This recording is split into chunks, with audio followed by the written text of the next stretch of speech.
بود بچه ها، حالتون چطوره؟ امروز اومدیم با یه آموزش دیگه ساخت کانال داخل یوتیوب. بچه ها شما که اول میاد اینجا، خب شما باید اینو بزنید، بیاد اینجا نوشته عوض کردن حساب. شما یکی از جیمیل هاتون رو انتخاب میکنید. مثلا من بدون کانال یه دونه علی انتخاب. خب نوشته اینجا شروع بکن. شما دوباره میاد همونجا. خب ایجاد کانال نوشته، واسه انگلیسی هم باشه شما خودتون دیگه میدونید. اول باید اسم برای کانالتون انتخاب کنید. خب مثلا من میذارم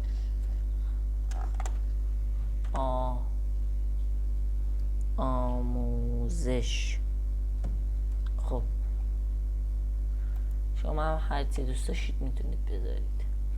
خب مثلا اینجا میاید نام کاربریشو باید انتخاب کنید براش. خب مثلا آموزش من میزنم آموزش دات 11. اگه اینجا ببینید بچه ها تایید شد. ذخیره رو که زدید تمام. اینجا میزنید ایجاد کانال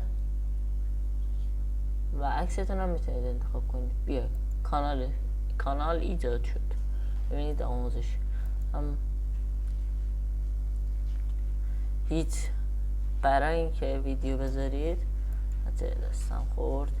برای اینکه ویدیو بذارید شما باید این علاوه و از گالریتون ویدیو